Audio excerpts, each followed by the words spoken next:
Welcome to Bridging the Realms, a place where we ground cosmic wisdom into physical embodiment. Get ready to explore deep esoteric truths and the raw messiness of the human experience, because here we are about integration and not bypassing. Through Marston's psychic channeling and multidimensional mediumship, Lauren's astrological wisdom and clinical expertise, we explore the edges and expand our consciousness into new realms of understanding. So grab your tea or a glass of wine and relax as you come to the remembrance of who you truly are.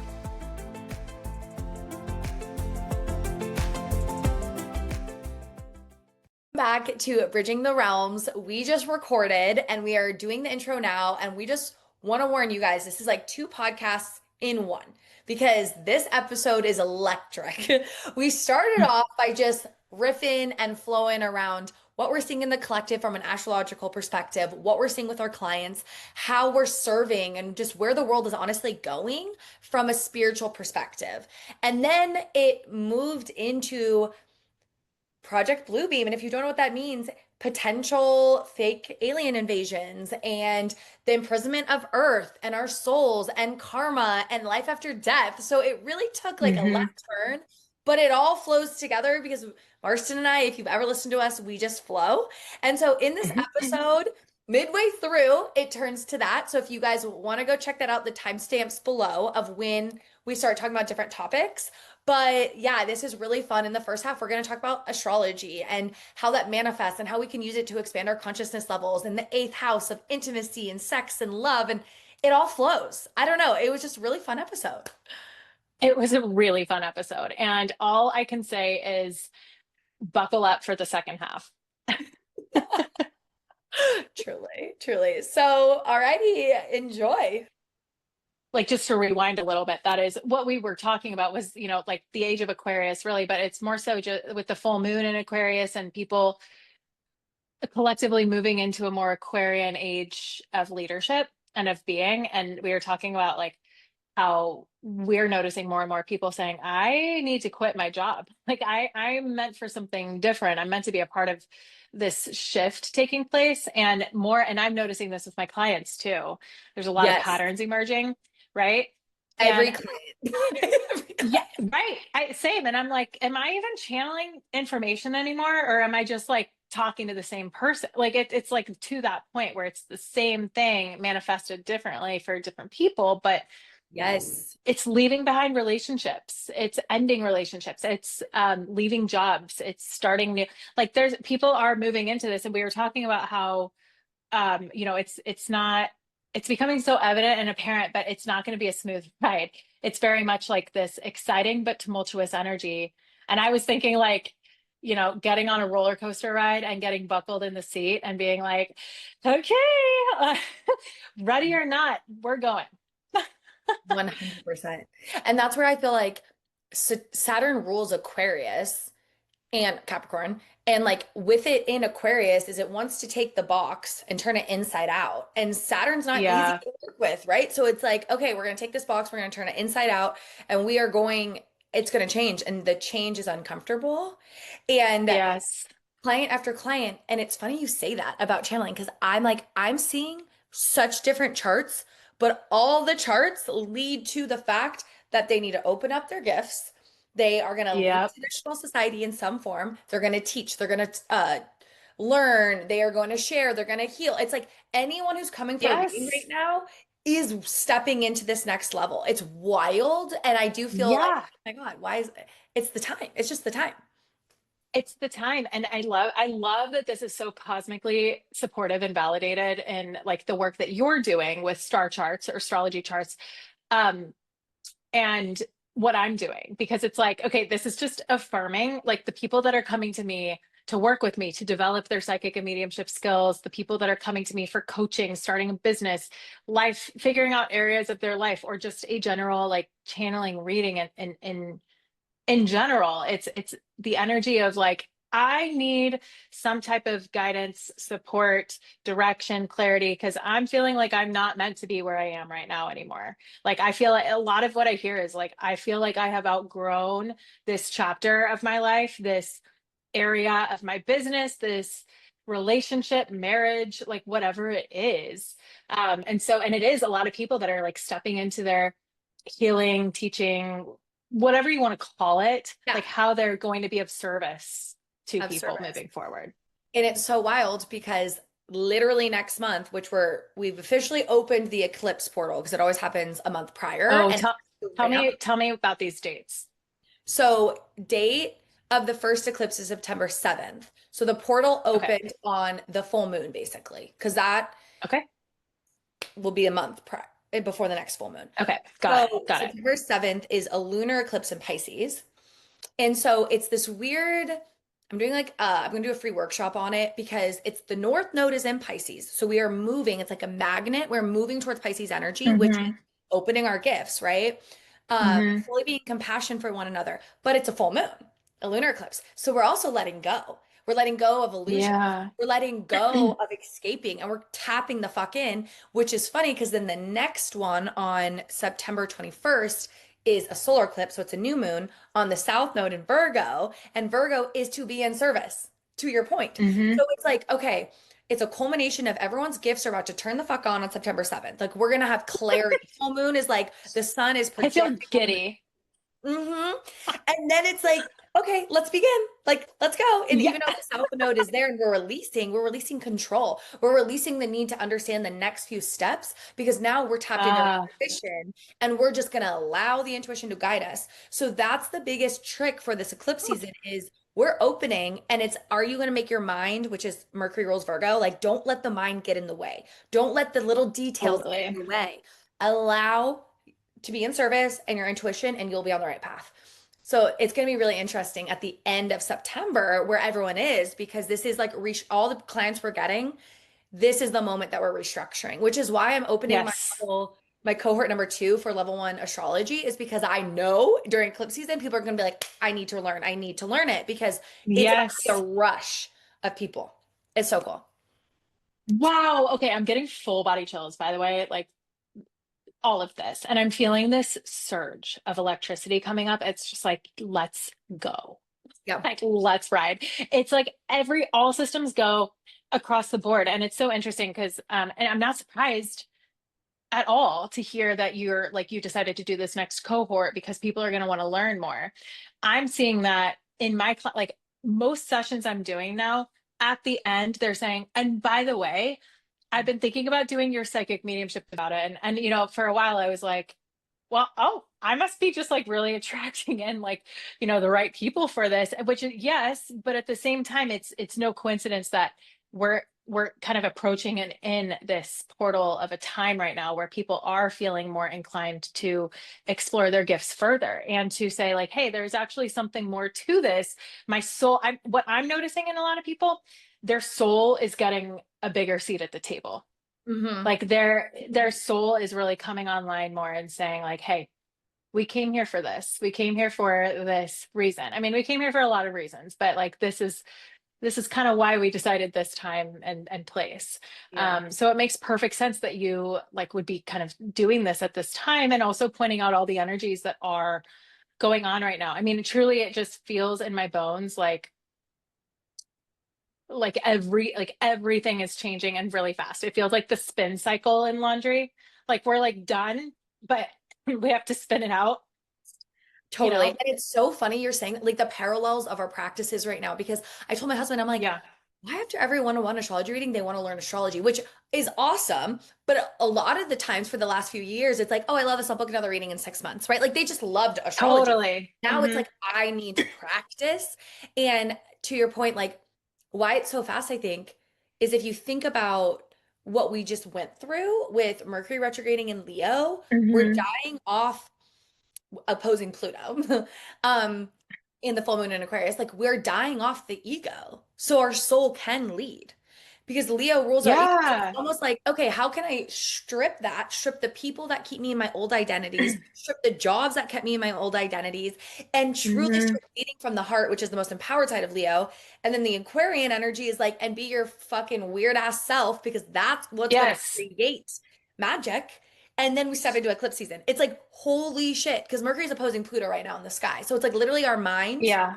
is dying and like we're shedding it. It's so cool. I think it's so cool. I mean, and it totally aligns too with everything that's been coming up in my sessions of like, look, this is, I actually just recorded a video that I haven't posted yet, but it came in so clearly today because I've had so many people in sessions be like, I want so badly to trust the information that I'm receiving, to trust my intuition, my higher guidance, and not have to go to someone like you. They're like, I mean, I love this session with you, but like I want to be able to do this.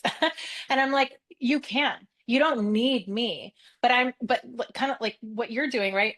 I'm a mirror for you, reflecting back what is Yes. possible for you and really reflecting back what you already know to be true on a deeper level. You just haven't been able to trust it yet. And so I view what we do, Lauren, as permission slips. Like it's really just this cosmic validation permission slip. Like if the same reason that I would go to my trusted medium psychic friends for the same reason. I already know I'm in tune with this, but sometimes it's also just more fun to have that reflected back in such a clear way of like, oh no, my guides are very present. Oh yeah, no, this wasn't just me wanting this to happen. It's real. And it's like connecting those dots, I'm noticing for a lot of people. It's a sense of like empowerment really that's coming online. Totally. And I was actually, it's funny you say that because I was thinking about this last night. So I have a friend staying here, and my husband and I were like bickering about the baby. And I like went to my friend and I was like venting. And she was like, Yeah. no, like I think your mind is scanning for him to be upset with you. He wasn't upset. Like she's like, and I can see why you thought that. Like she was like that mirror. And I was like, oh, you're right. And so I Mm-hmm. went to my husband and we just like had this amazing breakthrough, but it was having someone else mirror back because your ego, you're gonna be triggered, Yeah. you're gonna have blind spots. Hmm. So like sometimes a medium or an astrologer is just sharing what you Yeah. already know, but it like you're not blinded anymore. And it's like, oh, my defenses can go down. I can move through it and then I can go. And that's why I love 100%. mediumship like sessions because it's like, oh, I can trust, but also maybe it's a language that my brain then the defenses are down, so I can like trust it and move. Yes. Yeah, totally. And it's like, okay, I know my brain's not playing tricks on me because this person has a different brain. So if she's picking up information that I'm already getting and she's Mm. just confirming that back to me, then I can trust this more because I know it's really not me playing tricks on me. And that's Right. like kind of what I come back to is we don't need a middleman, right? Because like that's where indoctrination comes. And I mean, this is like a whole other can of worms, but people talking about there are certain channels that people listen to religiously and take everything they say as the word, and this is kind of where we get into indoctrination. This is like how cults happen. This is how like what religion became is when we were kind of told that somebody else had all the answers and they didn't guide you back to yourself, they guided you more to them for continued answers. And this is kind of where I'm noticing like this is where our power lies. And this is what I'm making a point to really like tell my clients is I'm directing you back to yourself Yeah. because you have all these answers, but we're not meant to do this alone. We're not meant to go through this journey alone. We're meant to be helping each other and mirroring back to each other the support that we need. We're meant to be inspiring each other. Um, so yeah, we're not supposed to go at it alone, but also nobody outside, you don't need somebody outside of you. You know what I Mm. mean? Yeah, yeah, and absolutely, I agree because one, it's almost like I think about my therapy clients when it'd be 2, 3 years, and I'd be like, if you still one, I think you're good, but it's like that Mhm. attachment. And then two, Yeah. I'm like, what if it was the client I saw for 5 years? I was like, I think you need a new therapist's perspective. I think you need a new voice. You need a Hmm. new Hmm. channel. And that's how I really think about my astrology clients is I want you to learn it so you can be your own astrologer. Where I think a lot of Yeah. communities, and I think maybe you and I talked about this, they want you dependent. So you keep paying. And it's like, no, Exactly. come to Yeah. me, learn, and then be your own. You don't have to ever see me again. Like that's empowering. And that's when I feel like Yeah. you find people that you're like, okay, you're in it for service because you literally just want people to It's understand. service. Hmm. Yeah, Hmm. it's really empowerment instead of like dependency. It is 100%. And I think that's also, I mean, we could have a whole conversation about like the energetics of money and abundance, wealth frequency of like, okay, yeah, it's for service. And like, I know my time and energy is worth there needs to be Oh, a yeah. certain energetic exchange, right? But I think Totally. that's also where people get lost, is like, how will I leave for them, right? How will I leave my job and support myself doing something?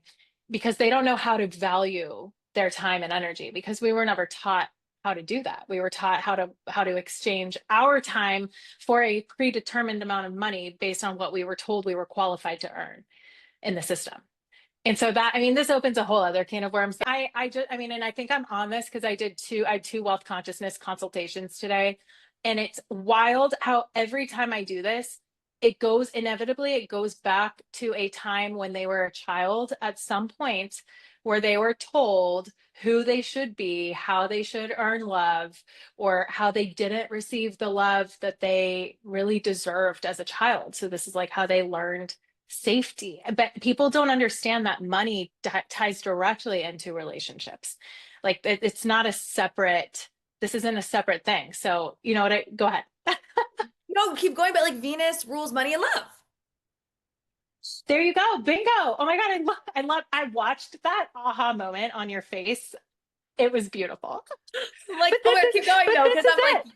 yes, keep going. It really is. I mean, but I guess my whole point is that like abundance is all encompassing. Like money is not separate from the relationships that you have in your life, and most notably the relationship that you have with yourself, which is the Mm, most important relationship that we will ever have in our lifetime, because it's the only one we'll have for the duration of our lifetime. And it directly informs and impacts every other relationship that we have in our lives, including that with money. So 100%. And I that's just my think about, diatribe. no, when I think about the astrology chart, because Aries is the first house, Libra is the seventh house, and they mirror each other because the seventh house, no matter what sign rules it, is your mirror. And to your point, to Yes. understand yourself, that's why relationships are mirrors. That's the whole purpose of relationship, is to heal with one another consciously and to support each other. Hmm. And that goes into all areas. And it's so, oh my God, I have so many thoughts because I'm like, then the eighth house is vulnerability and intimacy, financial, spiritual, sex, like Yeah. in the Yes. relationship of like, how do you merge with the soul because you feel safe enough with yourself to be able to understand that it's a reflection of you. Oh my God, so many things right now. Well, and like people, and I love this. I had no idea we were going here, and I'm so thrilled about it, because like people don't understand that money, sex, love, your relationship with yourself, they're all the same conversation. Much like you and I have talked about with like how like passionate we are about the fact that the conversation of spirituality, quantum physics, religion, energy, like that's all the same conversation too. It's just packaged in different language, and we've been taught to compartmentalize it and view it as separate or other. But it's the same with like money, sex, love, your relationship with yourself. It's literally all wrapped in the same, it's the same package, but we're trying to put it in different wrapping paper. And it's not, because it's all interdependent. And these are all just like different mirrors for us, ways to access our higher truth, ways to access our higher consciousness, higher densities of consciousness, higher dimensions, outer dimensions, and ways for us to learn more about ourselves and how it's really boils down to like how we view ourselves and what our relationship is. Yeah. And when you said accessing higher dimensions, I'm like literally thinking about the I know, eighth. I'm getting into it. Yes, I'm obsessed because I'm thinking about the eighth house, which is sex, money, death, rebirth, all of Yeah. it. It's Scorpio, Pluto ruled, yada, yada, yada. But to your, like what you just said, when you can tap into that, you tap into other realms, and your eighth house is the Hmm. portal. It's like if you can go in the underworld, you can go into the depths of your psyche, heal it, you get to another realm, which is what Pluto represents, the planet that connects us to other realms. And I'm just like, oh my God, I'm obsessed. So I'm like thinking of my chart and how it's like a Yeah. tunnel. And it's like go deep into your eighth house and see what's laying there in the darkness. Yes. Wait, and now I like want to check what is in my eighth house now that we're I think talking it's about this. Aries because you're a Virgo rising. So Pisces is Yes. seven. And then Aries. Okay. So So Aries. yours is very it's the first, it's fresh. It's the first sign of the zodiac. So you initiate. You have to initiate to go down to the portal. You're like, I'm going. I'm not afraid. I have courage and I'm going down and let's see what's down there. Like Yeah. what an Aries Sounds eighth about house right. is. That sounds about right. And it's funny to hear you say that because I've always been surprised, like knowing that that's the energy of the eighth house and not having any planetary placements in my eighth house. Because I always felt so, I was like, this doesn't check out based on like how my life is unfolding. But the way that you just put it with Aries and the energy of like, I'm just going to go, we're just going down into the underworld, into the darkness, like that resonates so hard. But don't you have Black Moon Lilith in your eighth house? Because you have it in Aries. Oh yeah, you're right. I was looking at my birth chart, which didn't include that. Right, right. Yeah, no, you Yeah. have Oh Lilith. my God, I forgot. Yeah, Lilith. That makes even more So sense. what you've been experiencing, especially because Chiron's on your Lilith right now, some background, I don't Yeah. think you would care if I shared this. Um, No, not at we've all. been like talking a lot about how people are commenting on our shit and are just like projecting on us. And Marston was sharing with me, like, I have this fire. Like, I'm ready to fight. Like, you want to come for me? Let me tell you. And I'm like, you're almost harnessing that Lilith placement because Lilith is what we exile. So before potentially, especially because it's in the eighth house, like Yes. being direct, being a little bit more heated, and that Aries fire within you might have been turned down. And because you're like, that's me. Yes. Women are always called bitches, right? Like it's so, it can Yes. be that Bitches way. and witches. Yeah, bitches and witches. Hmm. And so you've awoken to it because Chiron's come to it. You've done a lot of work on it, and you're like, okay, this is me. Take it or leave it. And that's that eighth house. Yeah. Like you dove in, you realize there are other realms. You awoke into your Lilith, and you're like, this is my power. Like I am a warrior leading Hmm. people to literally leading and teaching people how to get to the other realms, which is very much your eighth house. Yes. That And your is so Mars, fucking cool. yes, and your Mars rules the eighth house because you don't have any planets, or all you have Lilith. But so then you look to where Mars is, which is in the fourth house, which is in Sag. Yeah. And it's at like a really high degree, I believe. And so it's like you literally are Hmm. supposed to be teaching people. Sagittarius is the spiritual advisor on how to get Hmm. there. This is like, oh my God, I'm obsessed. Love. I'm obsessed with how well you know me on such a deep level. And I'm like, tell me more. I mean, truly, it never ceases to amaze me. And this is when we talk about the permission slips of like human design and astrology and even just like the mediumship psychic channeling stuff. It's really just, it's all cosmic validation and showing us that we're on the right path. Like you saying that to me, I'm like, yeah, I am. And you know what? I know there are other lifetimes where I've been killed for this. I know there are other lifetimes where I've been exiled, like X, Y, Z, this, that, even like in my own family in this life, feeling like a little bit just kind of exiled in certain ways, family, friends, community, in going down this path and talking about what I'm talking about so openly. And it feels like this is when I think about the wounded healer of Chiron, this is what I think about is like transmuting the pain and the darkness. It's the alchemy of like it's the alchemy of the pearl, like the sand and the pearl, grit to grace. It's how do we make this into something that empowers us? And I think about too, like it was funny when you were talking about the underworld, like kind of going into that in the other realms.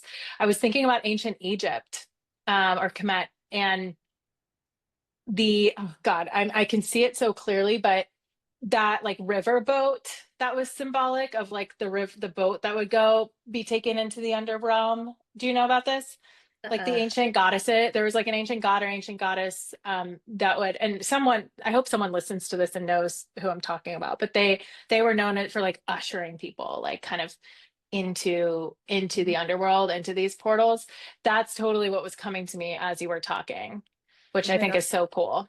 So cool. And kind of reminds me of a tarot card. But anyways, the boat, it's like the eight of something. I don't know, swords, maybe. I don't know. Yeah, yeah. But Oh yeah, yeah. yeah, I was thinking about your chart too, in the sense of like you're saying, helping guide people, and to the other stories you've told me around like you have been in war in other lifetimes, like the Orion War. And like Hmm. Aries Yeah, yeah, is yeah. the warrior and war. So like you are not only battling yourself and like being exiled in past lives and stuff, you're also out of war. I don't know, just like it's just very Yeah. interesting to think about those placements and how you're like, let's ushering people, leading people, fighting for people. Hmm. Like it's so, but they don't even Yeah. know all the stuff you've gone through in dreams and all the things of what's been No. going on with you. You know what I mean? So it's just really like to even go deeper. It's fascinating of how It that's manifesting. it is. And like I love that you brought up the dream thing because I haven't talked about that on TikTok. I'm writing about it in my book that will be published in December, but I which is great because I get to like really dive into all these things. But like the experiences I've had in the astral realm and in my sleep have been insane.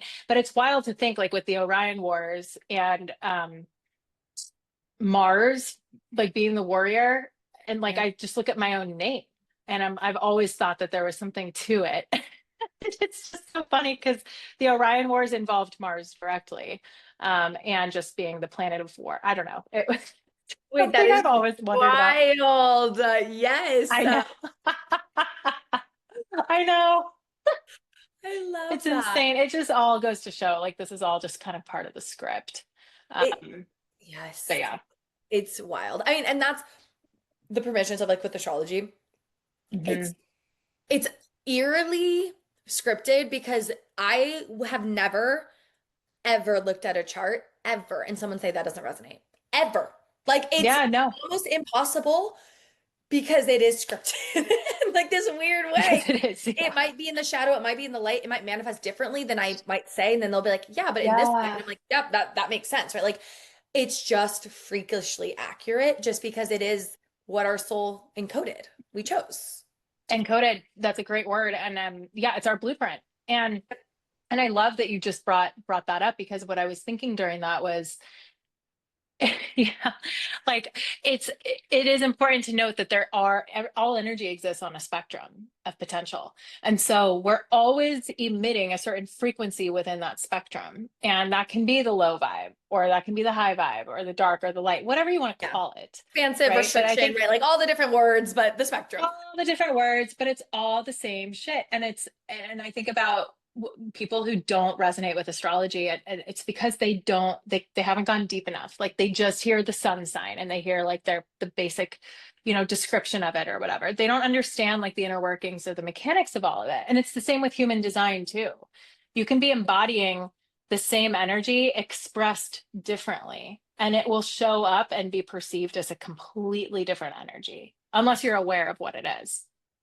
I've been having a lot of thoughts recently about this. Oh my God, okay, I'm gonna Mhm. share it because I like haven't shared it yet because I feel like I'm creating a Share new, it, sister. yes, like a Hmm. new therapeutic modality, in the sense of, do you know parts work? Like IFS. Yes, yes. Okay, so I really feel that I want to start creating and studying astrology meets parts. So the planets are your parts and you create them. So like my Aquarius energy, to your point, everyone's going to be different. My Aquarius energy is like a stoner. I came so clearly in, like the spirit guide came in and I was like, that's my fucking sun sign. Who's like a stoner Hawaiian shirt and is like, yeah, bro, like so proud of you, girl. And like other Aquarian energy could be like very techy or very smart. But like Yeah. I connect to my Aquarius of like the weird, just like stoner, like having these great thoughts of the astronauts. And so I was like, oh my Yes. God, that's how I identify with that. And I was like, wow, if you could literally draw or create puppets or role play with your astrology chart to see the aspects and what planets talk to each other, then you get to know what parts are talking. And then if the therapist or whatever practitioner is trained in astrology as the transits happen, you get to talk and use the parts of how is this new part coming in and helping the other part achieve and Dude. decisions. And I was like, oh my God. Yes. So it's like a merge of astrology and parts work. And I just think that could be so powerful for people. Oh So yeah. my God, Lauren, I genuinely cannot believe you're talking about this right now because this came in yesterday for me, in a different way. So a woman who is a creator on TikTok, she's incredible. I've been in touch with her a little bit, but I've been following her for like years, and then we went on the same podcast. And anyway, her name is Dana Capel, and she talks about like metaphysics, plasma consciousness. But she actually just posted a video on this, and I can't remember what they're called. This wasn't like her creation or her idea. She was like kind of relaying and presenting something else, but it was right along those lines. I want to say it started with an M, like a MU something. But it's for like neurodivergent people to kind of create these parts of themselves that they can animate and personify. And it reminded me of it's like our spirit guides, right, are all aspects of our higher consciousness, and it's like kind of creating these personalities Yeah. um for us to talk to and animate and really like get to know the energies that surround us all the time, which so many of us are in fear about because of schizophrenia and being labeled and being, like dissociative identity disorder. There's all these things, but really, I think what's happening here is people have just been tapping into. I mean, there's a certain groundedness that needs to accompany this, of course, but people have been tapping in to this for a long time already. We just didn't have the equipment socially, um, and mentally and emotionally, like all spiritually, all the things to support this process. And it reminds me too of the movie. Oh my God, I'm blanking on the name. It's the Disney animated movie where the girl has like the all her emotions. Out. We all Inside Out. Yes. Yes. Yeah. Yes. And the movie Imaginary Friends too, which is totally about spirit guides, with Ryan Reynolds. That's a really great one. But it's just amazing to me. I love your idea of combining those two modalities because this is like such a potent, this is the way that it's supposed to be done, I think. Yeah. And I was literally yoni steaming under the whole fucking moon, which by the way, I look up and it's just sitting right there. And I was like, this is sick. Anyways, Amazing. but I asked my guides to come forward and I just trusted what came forward to your point, because I was like, you know what, you're just gonna fucking trust whatever comes forward. And it was, Mhm. oh, this is so funny to tell you. It was very Saturnian. And like how when you channeled through and they're like, we're not telling you, like you can get, Yeah. it was very Saturnian, but like soft. And my Saturn's in Pisces and my Yeah. Venus is in Capricorn. And so then the next vibe was like a mom that came through who just hugged me and was like, good job, honey. I'm so proud of you. My moon's in Cancer. And then the third one was like the hippie that came through. And that's at the time I didn't realize they're my planets. But then I realized they're my planets. And then I realized I did a video yesterday on this. I was like, oh my God, that's my higher self. Like now I get it, because they're like, Yeah. your spirit guides are your higher self, and then your planets are you, right? And so that's where this all came from, and I was like, oh my God. And so, but Hmm. this is one thing that I was going to ask you about. I Hmm. loved that experience and I want to create this, and I'm so excited for it, and I feel like this is what I want to teach my astrology school. And also there's a part of me that like also want guides to be ancestors and like to be Yeah. different than myself. Yeah. Yeah. I very much do. I knew you were going to ask this too. They are. So we have all different kinds, and it's interesting because like when I'm channeling somebody, like for somebody, I'll see all sorts of stuff. Like there are people who have, I just want to preface this by saying if you feel resonant with something, with a certain type of energy, there's a reason for that. Like there are people who are like, I feel like I have a lot of elemental energies around me, like earth elements and nature spirits. And I'm like, yeah, you do. Like there's a reason why you feel so connected in that way. Mhm. Similarly, when you feel like, yeah, I got some aliens, there's like some extraterrestrial energy here. Like you just know, right? And it's so I come back to, we have all sorts of guides. We have like our ancestors are our guides, and oftentimes our ancestors, depending on, I mean, this gets into a whole other thing, but depending on where our soul comes from, like which planetary matrix we associate as home, our ancestors probably will look a lot different than like us, right? um and sometimes they don't.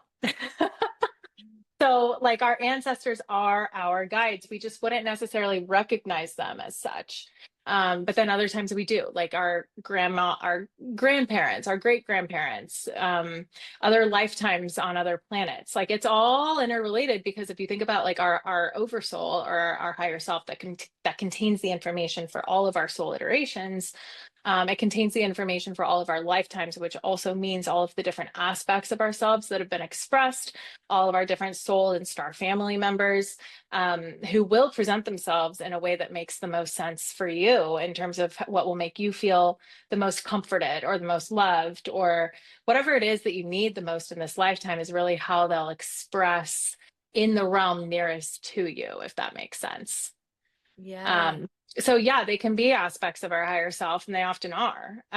They're oftentimes it's us from another reality, like us, but not necessarily like Marston, like this, but it's but it's like Marston with another name living on another planet who is helping this Marston because time operates non-linearly. And this is just a blip in time that she can access to come back and help herself. You know what I mean? And then there's also guides that are also incarnated beings, not here on Earth, but they're elsewhere doing other things, right? And they're also incorporated, but they can access us, you know, in different ways because we happen to move the slowest here, because of time and gravity. So for them, they're moving a lot more quickly and time just operates a lot differently for them. It's so intricate and wild. It is. And Yeah. I It's think not like a clear-cut answer. I mean, no, and it's you know. yesterday at the end of the video, I was talking about how like in Mhm. knowing something and embodying something is very different. Like I Mhm. understood, oh, my guides are my higher self, but now I embody and understand it from a different perspective. And I really do feel like that's like the journey of the spiritual awakening is a lot of it in the beginning is just education and on like a mental level. And then when you like let it sink into the body and know it from like a gut level, it just hits differently. And that's when you Well, start what walking life differently because it's like embodied. totally. Because, and you're highlighting something so important. And what's coming to me so crystal clearly is knowledge versus wisdom. I mean, Mm, wisdom is embodiment, right? Like that's where you're walking the talk, you're existing in that way. Knowledge is like gained through a book or learned a certain way, but wisdom is what happens when you really integrate that. Gemini Sag. Gemini's I love it. information, Sagittarius Yeah, is wisdom. Like it's literally the spectrum of we need both. We need to learn we it to need both. yeah. Yeah, it's I love this so much. It's like we do need both because we do have these physical brains and we are in these physical bodies and we have this, you know, sentient plasmic vehicle that houses our consciousness and while our physical brain isn't meant to steer us or guide us in the right direction, it is meant to safeguard us and to like provide us with the right protective material, so to speak, to get us where we need to go, to get us where our intuition is guiding us. So I love that. Yeah, this is such a cool conversation. I love our conversations and how they just continue to unfold and evolve in such unexpected but so seamlessly natural ways. I know. And we were gonna talk about, which honestly I still feel like we should talk about because in the Yeah, collective, definitely. it's raising. So something that Marston and I have talked about since the moment we've met is things in the collective, and we said it on here before, are going to start shifting rapidly and we're not going to know what's real and what's fake. And if I'm correct, Project Bluebeam is the Hmm. project of a fake alien attack, right? Yeah, That's what they're correct. calling it. Yes. Well, that was the name of the official like released CIA document and that's like the most common rhetoric you'll hear. There are a lot of people who also say that that's not true. That in and of itself is a psyop. And this is where we get into what you're talking about, right? Nobody is going to know what's true and what's not because everyone's going to hear that's a psyop, that's a psyop, that's a psyop, and it's like at Everything what is point? psyop. Someone's saying Western astrology is psyop, and I'm like, oh my God, Yeah, I can't with the psyops. I no, it's rant insane. really And quick. but Oh, what's that? this is like such a tangent, but I want to hear your opinion really, really quick on this. Okay, Yeah, totally. so this person is saying that Western astrology is a psyop because it isn't based off the stars, which we know it's based off of seasons because it's around sacred Hmm. geometry, yada yada yada. So it's not meant to. Her perspective, and I've sat with this, and it just does not resonate with me. And but maybe there's a blind spot. Her perspective is that it's keeping us in the matrix because we are self-fulfilling our charts within the matrix and we're not allowing intergalactic information to come through. And if we actually use the real sky and she has her own system and like sidereal and other things, then we would Yeah. actually be intergalactic beings. But Western keeps us in the matrix. But I'm like, I feel like for me, how I use it is it's like we all have 12 signs and all 12 energies. It's around getting to the most expansive part. So I don't Hmm. think it keeps me in the matrix. So I'm curious what so she's like, it's a psyop. So okay, I can see all of this. Yes. And right, like I think it comes down to, like you mentioned, it's are you using it as a tool or are you using it as a crutch? And I feel like for anything, right? Like I think it's how we perceive it, it's how we use it.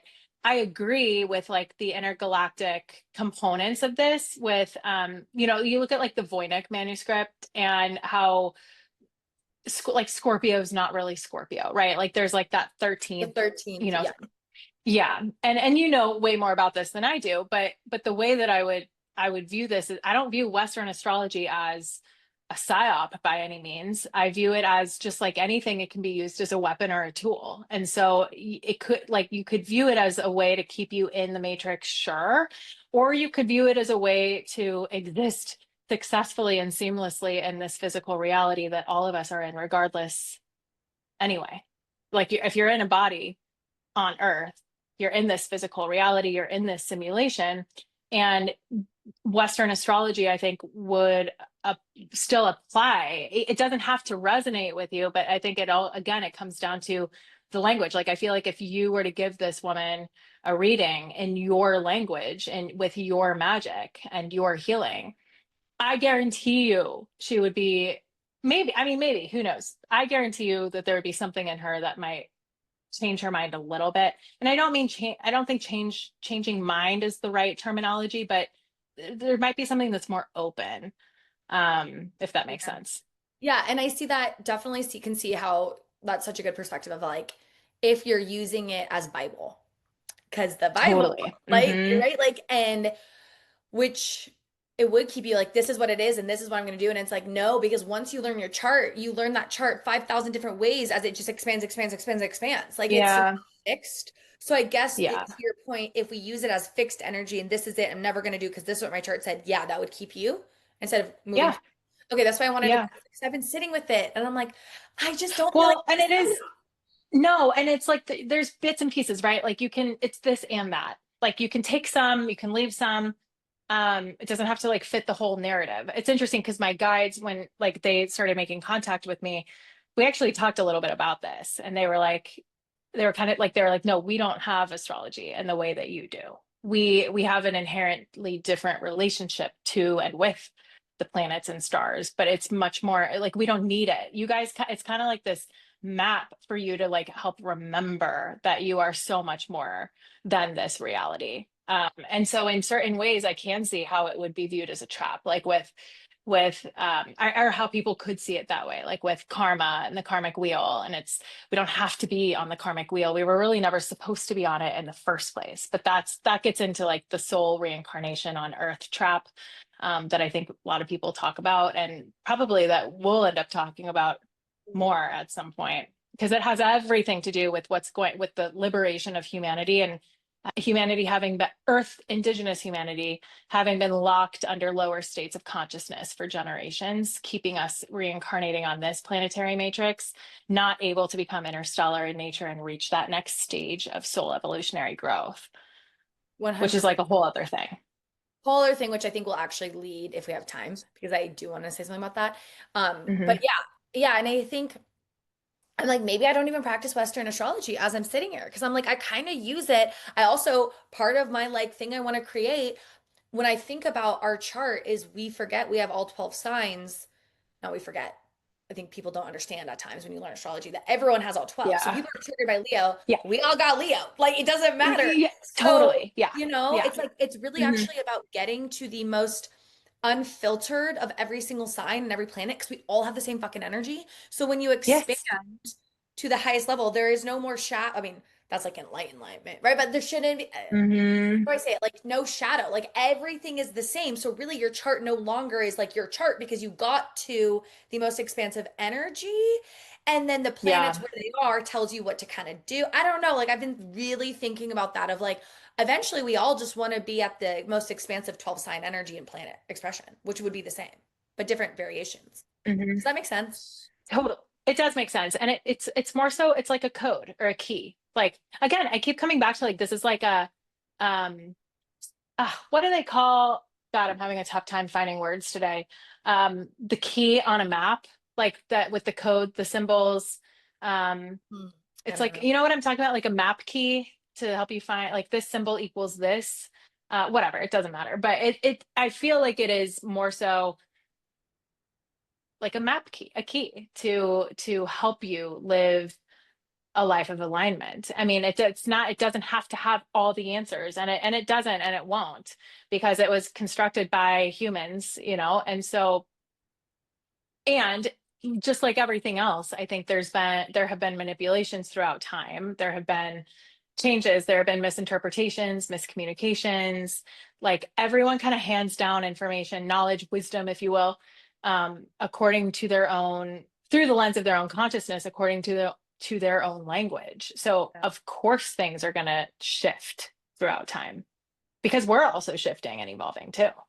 Uh-huh. And that's why like progressive astrology is becoming a thing because we are evolving. And so to your point, the karmic, like Vedic astrology, from what I Hmm. understand, and people, if you're listening and know more, please correct me, but it is very much this is this planet and you will be this, period. And so I've Mm. had clients very traumatized from Vedic astrologers being like, they said I'm never going to get married. Like they said I'm just never going to Oh get God. married. And You know, yeah. yeah, and then they're at 41 and they just got married. And it's like it doesn't mean Yeah. like we can't put ourselves in boxes with the karma because it was Saturn in the 12th house, which is very karmic in Libra. So it's just interesting. Hmm. You just I don't know. I'm Well, wondering and a lot. that's such an interesting point, because my friend Christy and I were just talking about this with mediumship. And like literally we were just having this conversation yesterday, how if you go to a medium, like whenever you go, if you go to a medium or a psychic, right? Like you're seeking something. You're seeking information, clarity, guidance, whatever it is, connection. And as the medium, as the psychic, however you want to classify yourself, you need to understand, like I understand this is a big responsibility and a very vulnerable place for this person. And also recognize that any information I tell them, they're probably going to hold on to. Like they will hold on to my words. And Mhm. so I always have to be so conscientious and intentional about how I'm delivering information, what I'm delivering to them, and is it empowering to them? And I just got chills as I said that. Like, is this is this a tool that will help them on their journey? Am I giving them more confidence? Am I empowering them? Am I coming from a truthful place that is also of integrity, not just telling them what they want to hear, but Yes. something that serves them at this moment in time? And we were talking about how she was saying she had a friend who went to a medium when she was like 15, and the medium told her that like she would get divorced and like she would have a miscarriage. And she was just like, first of all, why would you tell a 15-year-old that? Like, second of all, think how impressionable her mind was at that time. And how she then, like to your point about kind of astrology becoming this self-fulfilling prophecy, we are creating our realities. And so if something comes into our awareness, right, and this is why I make a point to be so empowering to my clients, because we do create our realities. So if I can give you the confidence that you need to step forward into your gifts and your power, good, my job is done. Like, do it, go make the world a better place, step into your power. But it can be done on the other side of things too. So if we're told something that constricts us or inhibits us in any way, shape, or form, that will also, or could, it won't necessarily, if we don't let it, but if we do let it, if we're not conscious of it, we will let it determine our momentum and determine the timeline that we step onto it. And it does become self-fulfilling. So this applies to like all modalities. All spirituality. And that is why I am a trauma-informed astrologer. I teach Yeah. astrology and I tell all my students, and we're working on this right now, of how do you present difficult information to empower the client? Hey, I'm Hmm. noticing this could be a shadow aspect. Now, this is also the strength of that shadow aspect. Back to the conversation of the Yeah, spectrum. When we present hard information with astrology, it's to mirror back the shadow, but to then show the empowerment so that then they can exactly. take it and move that energy forward. Exactly. Yeah, it's the transmutation, the alchemy of like, yeah, this, it was wild because I had a session with a woman who I've seen a few times now, and um she asked me a question and it came through so clearly. She asked if her basically like if her husband had cheated. Um and I it was so hard because I hesitated with answering that, but it was coming, like her guides were so, and this is where like really understanding the energy around us comes in to become so important and crucial, because are always tapping into these energies, but are we discerning what they are and like the motive, the intention behind them, and what this is, what we're communicating with? And I felt such a wave of love, like rushing in from her guides, like they were holding her. And I knew like they were communicating to me this was the kind of the piece of information that she needed to not to know to leave her husband. She was already going to do that, but to trust herself and her own intuition because he gaslit her. She knows exactly what weekend it happened. She knows. You know, She just, but he never told her. He was gaslighting her. And so her guides were kind of like, this is what she needs. This is kind of that final piece for her because this has been keeping her up at night. She's questioning if she was actually right about this, which she was. He did cheat. And she just needs this to like, this is kind of like the final stamp before the envelope gets sent off. But, Mhm. and so it was interesting how it was coming through because like it could have easily like if I were a different person, I would have been like, yeah, he cheat. Like there's just a different way of kind of saying that, but it was more so from the lens of like, this is what your guides are sharing this energy with you because it's important for you to trust your intuition moving forward on your path ahead. And you need to know that you always had yourself in this and you were taken advantage of. Not, I mean, and I'm not just talking about him, but in your life, this has kind of been a pattern repeating itself through other relationships, friendships, dynamics, you name it. So Mm. anyway, it's just interesting how, like this is, it's all about how do we transmute this? Like, how do we take this as something that, and she's not going to go to her husband and be like, I know you cheated because I saw this psychic and, whatever. She's already made that decision. She just needed this final boost of confidence in herself to move forward. I love that example. Oh my God. So powerful. Yeah. How you're able to deliver it in such a way where trauma informed, right? Like, yep, you fucking cheated. Yes. Like that could have been like, oh, instead it was like Yep. love and we're holding space for you as we process this. Oh, Totally. I'm sorry. I Yes. totally derailed. We were on Project Bluebeam, and I'm so happy we had this conversation because I'm I just know, like me sitting too. with this. Oh my gosh. Oh, that's so beautiful. Well, and Okay. this is like how what I say to my clients too before sessions. I'm like, intentionally leave it open. I don't put rigidity or structure around it because I want to leave room for magic. I want to leave room for things like what just happened with us to happen in session. Because when we're in the flow and in the channel, anything can happen, and we always get exactly what we're meant to get. Oh, always. Which is intuition, right? Like in that intuitive, yeah. Yes. Okay, so Project Blue Beam, why I want to bring this up is Marston told me the very first conversation we had, you were like, the government is going to start planning something, and obviously you'll go into deeper after I finish my spiel. Like a Mhm. fake alien invasion, because then we'll look to them for support, unify the new world, yada yada yada. And why I want to talk about this today is because my brother, who was like down the right wing pipe, then kind of went independent, but still just a little bit not spiritual, very financial driven, just like oh, on a journey of awakening, I would say, and very much in the matrix. Mhm. I don't know how to say the personality, but I feel like people are going to get it. You And get, yeah. went to therapy, did a bunch of healing, and is now finding the Anunnaki and is like, they're saying aliens are coming for us. And I just don't believe that they're going to be bad. And I'm like, they're not bad. That's the Hmm. programming. And so I like texted Marcia. I was like, we got to talk about this because if my brother is finding information about this, we are all now seeing the information and they are painting a very clear narrative as these aliens are coming, quote unquote, in November because they know the exact day that they're going to come, apparently, because of a Harvard scientist. And so I just want you to speak on it because we do need clarity and direction because it's beginning. The programming, the Yeah. TikTok feeds, it's beginning. Oh, it's beginning. I mean, and this has been in the works for decades. Like this is not new information. It's just new to the collective awareness. Um, and so yeah, like I mean, I don't even know where to start with this. And I certainly don't have all the answers either, but I do know what's been communicated to me by my guides, what my own intuition tells me, what my research tells me.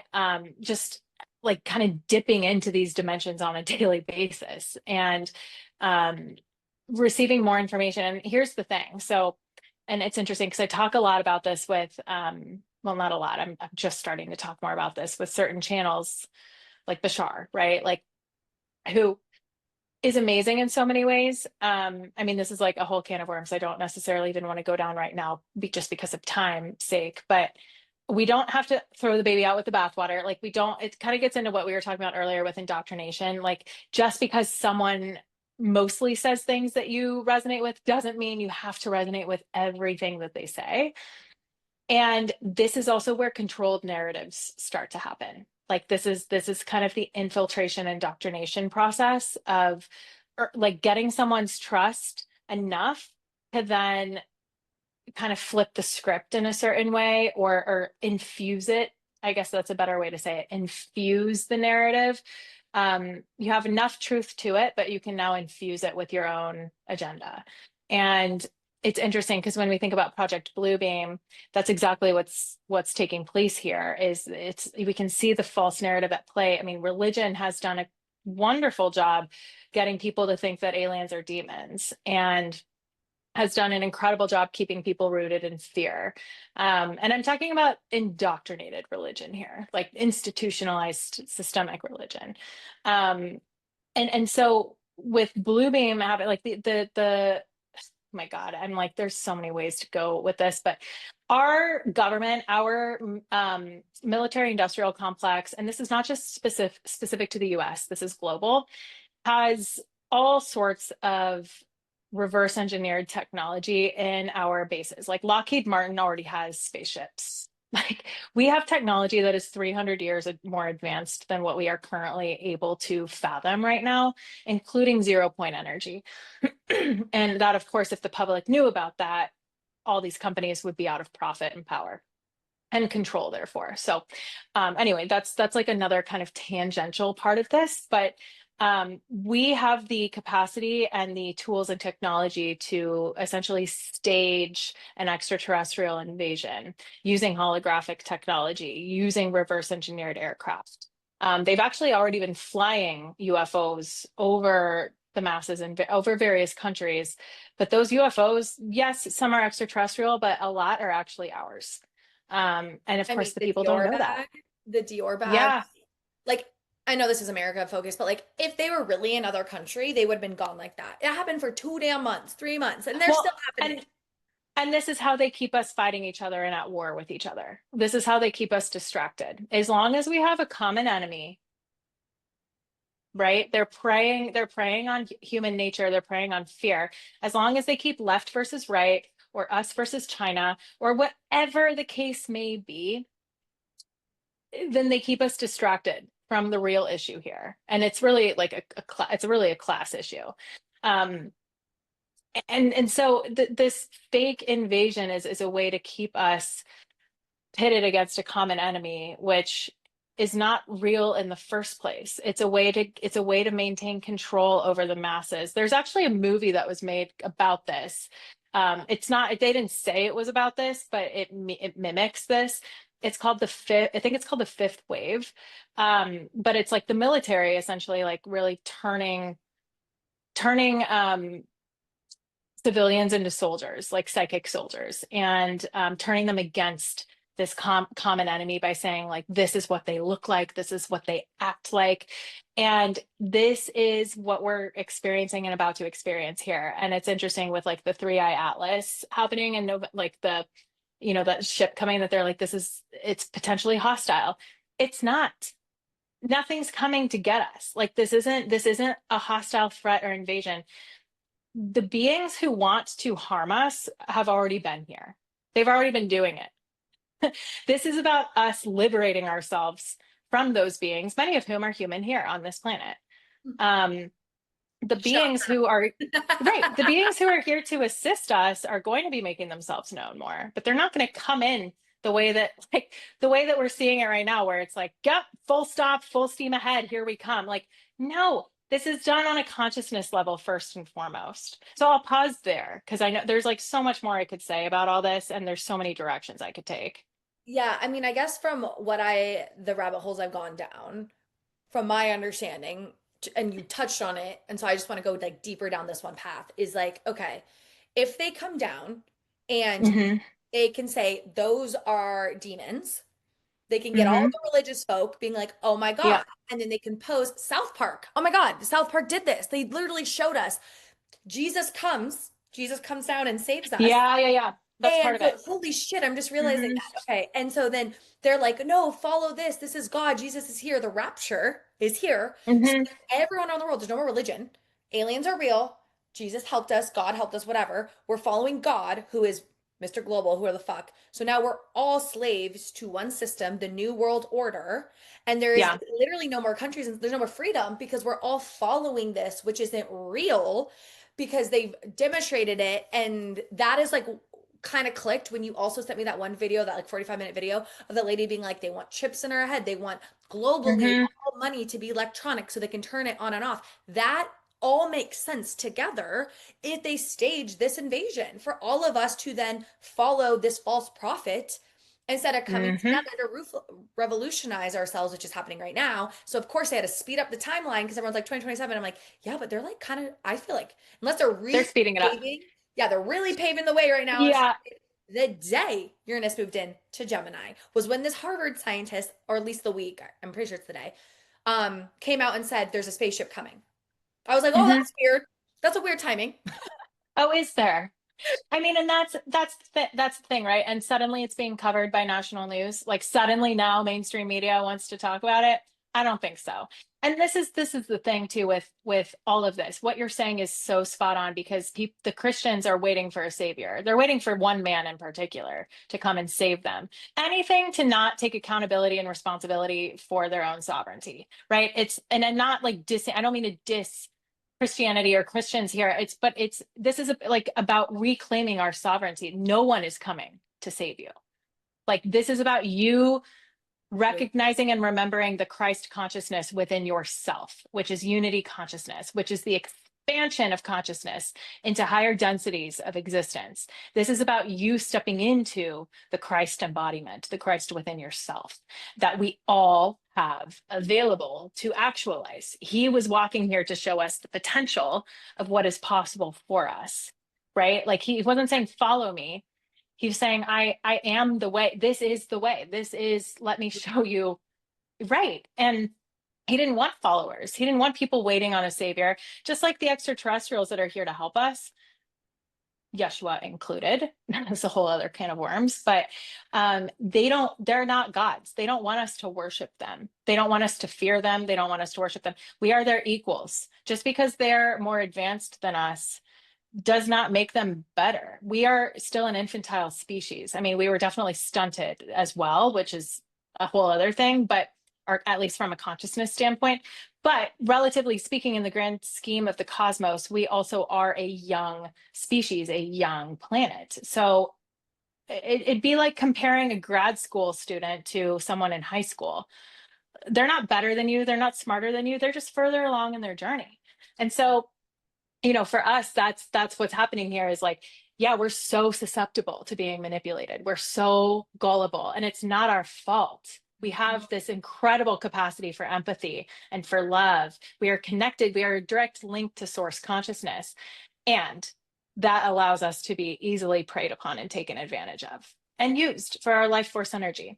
And so when you talk about, the South Park side with the return of Jesus Christ, coming to save, that is part of the holographic technology that we do have available to project basically into the sky holographic images of religious figures, which is part of Project Bluebeam.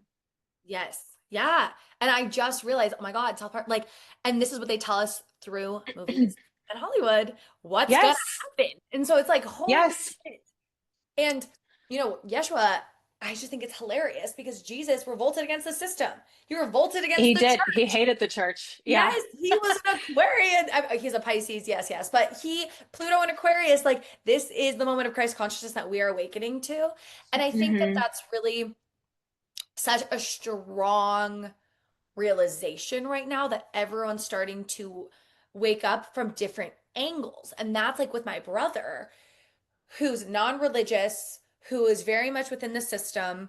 He's waking up from that angle. Then we have the Epstein files. So the maggot people are waking up from that angle. Then you have the very much Hmm. spiritual people waking up from that angle. Then you have the new age people realizing, oh my God, I was trapped in the new age spirituality, waking up. Like there are so many funnels And to, those psyops. Hmm. yes, to waking up to, no, it's me. It's my power. It's me.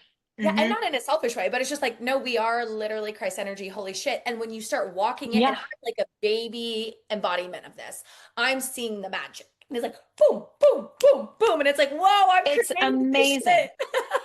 It was you the whole time. This is how I feel about like demons and angels too, both extraterrestrial, both us.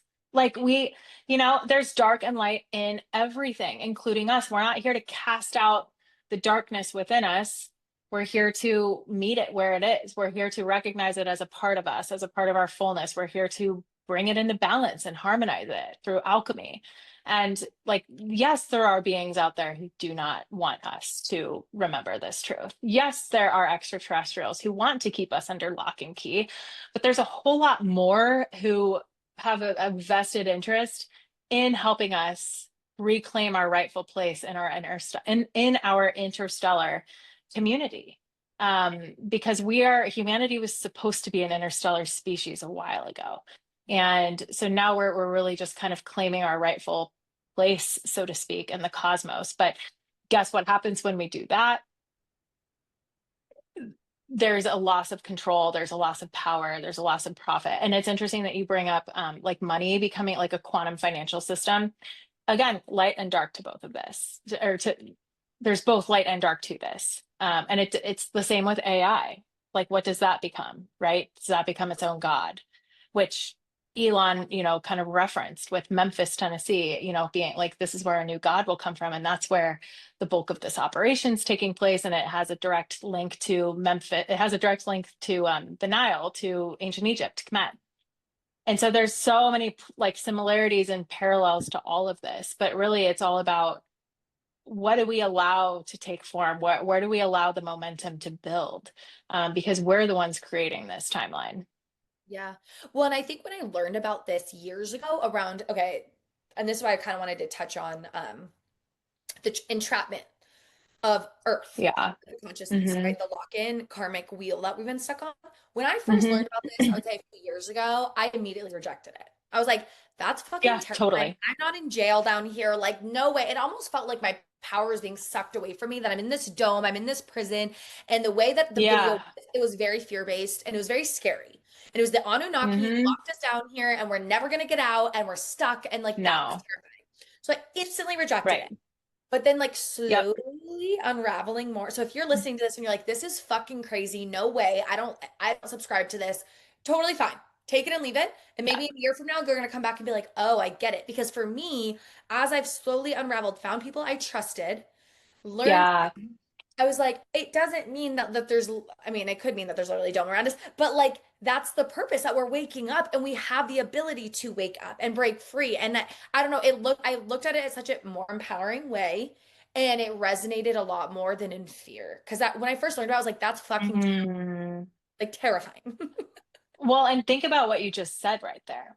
If something incites fear within you, it's probably not for you, right? There's a difference between learning new information that causes fear because of its enormity, because it flips everything on its head and you're like, wait, what? Like, there's a difference between that and information that directly tries to put you in fear. And so it's interesting, like talking about the quote unquote prison planet theory. Um, a lot of it is so fear-based, and that is how they maintain control. That is how you do give your power away. But when you learn about it in a way that's like, oh no, I just didn't have all the information presented, right? This creates a fuller picture, a more comprehensive picture now, and the puzzle pieces are starting to click into place, but I'm the one putting them in place. No one's doing it for me. That's a different narrative. That's empowering, because then you say, I can expand my consciousness. I am a sovereign being, an infinite soul, here to expand my consciousness, here to liberate myself. And I didn't realize any of this either until like it was really the past year, yeah, it's really the past year that like all this started kind of clicking into place for me too. In that humanity indigenous to Earth, Terrans, otherwise known, because humanity extends far beyond Earth. There are all these different, we've talked about this, all these different humans out there. Um, but Terrans, indigenous Earth humans, this is where the star seeds come in here, because like the star seeds are souls who are like stage 2 in their evolutionary process of their soul journey, where they're able to go to other planets and have lifetimes on other planets outside of their home planetary matrix. Earth-based souls, indigenous to Earth, Earth-based humans have not been able to do that Mm. because of this quote unquote soul trap, because of what happens when we die. And it's interesting as a medium, like learning more about this, because when we die, we leave our bodies behind, but our consciousness remains the same. We see more, we become aware of more, but our consciousness is operating at the level it was before, which is how oftentimes people will get quote unquote stuck, because they can't fathom that they've died, and they have this fear from religion that they're going to be judged and go to hell. So they like, and because we have always had more advanced technology than we've been aware of, there are AI exists in other realms. Like it's not just here, right? And so there has been this kind of trap for souls, that consciousness, right? That when it leaves the body, it sees something specific. And this is like a whole other conversation we could have too. But this is how we get fed back into the system, because we're still operating in fear-based consciousness that's locked below certain densities, because we weren't ever able to get there in our lifetime. So we keep staying here and we keep circling back and cycling back. And we're told this would happen to a lot of souls who are from here. They would be told by these kind of AI renditions of guides, so to speak, which is where religion kind of comes in with like the demons, the guides are deceiving you. It's it's not your real guides. It's these kind of like sentient synthetic beings that would greet you and say like, hey, here's your life review, here's like what you could do differently next time, here's how you made this person feel, you should come back and do this again to pay retribution. And that's where retribution comes in with religion. And this would keep souls incarnating on Earth over and over again, keeping them feeding their life force energy into the system repeatedly, lifetime after lifetime, repeating the same lessons, forgetting the truth. And so this is what the star seeds are basically here to help usher in, is to help humanity, Earth-based humanity, remember the truth of who they really are in terms of accessing these higher levels of consciousness and remembering the interstellar nature, the intergalactic nature of who they are, and that they're able to have other lifetimes that are so much more expansive. They're able to access dimensional planes of existence that they were taught don't exist, that they were taught to be in fear about for so long. Mm-hmm. That makes total sense because there's so much, yeah, the earth, like our unconscious, right? Like the collective unconscious is created from all our unconscious. So if we were all Exactly. in that loop, starseeds are like, Yep. disrupting, I'm coming down and I'm going to Yes. Yeah. provide and help and awaken Yes. so we can break free from the prison that we're in. Which, okay, so is what you're discussing the same thing? I heard this person, I've never heard it like that. The AI kind of sentient gods, this person said, I died and I was greeted and they said, come with me and da da da. And I said, no. And I just knew Hmm. I'm not going to walk there. And they walked another way. And then they said that Yes. that was then real God. And I don't know how he's telling the story because he is still living. So maybe he like had a near death experience. I don't really know. There was a fragment of memory when you said that I remember hearing this before. And then you just said that. And I'm like, oh, link. Yeah. So basically, Alex Collier talks about this. He actually was an Andromedon contactee and like spent time on their ships, and like his story is insane. Like it's so cool and so resonant. If you listen to him, he did some lectures back in the 90s.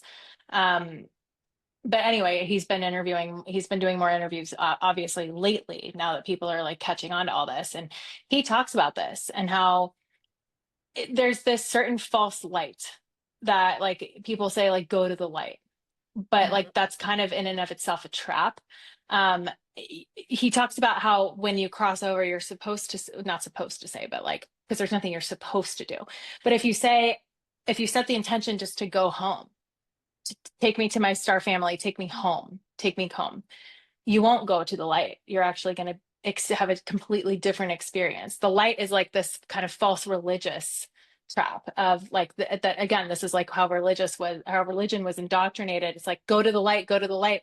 That keeps you coming back here. And that's where they say, and they greet you. There's nothing evil, like, inherent, like you're not going to be in fear really. They're just going to show you like, hey, this was your life. And like, you should back and do this again. And like, you need to really set right your wrongs.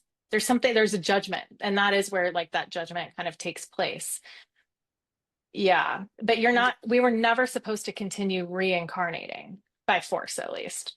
Well, technically, it's not by force because they're saying like they kind of get you to choose to Choose. reincarnate again. You Yeah. can't force a soul, but there is manipulation done on a soul level. It's really interesting. I'm just like Yeah. sitting just with so much because um Dolores Cannon, oh, I don't know the book I read. Journey of Souls, the other like Mike Newton, the other person who Hmm. did like In Between Lives, hypnosis, and They're like all amazing. yeah, all amazing. But also Hmm. they talk about how you go up and you like see your life on like a projector screen of judgment. Yeah, you And do. I'm like, Hmm. now hearing this, I don't know. I'm just sitting with a lot of like, I'm gonna I sit. know. It's really I sit on interesting. it because it is, and I remember when I learned this, I was like, wait, what am I supposed to believe now? Right? Because like there's so much conflicting, but really it doesn't have to be this complicated.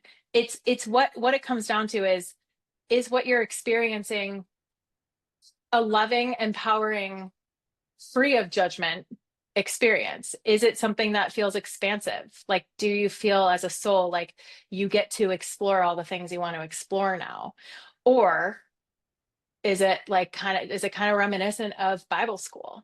Is it kind of reminiscent of going to a religious school where you're like, okay, now we need to review what you did, and there is a life review. Like your guides always take you through this life review in some way, shape, or form, but it's not done the way that those people describe it. It's like you're not made to feel, you're made to you see how you made others feel. You're aware of that, but it's not like a punishment or a judgment thing.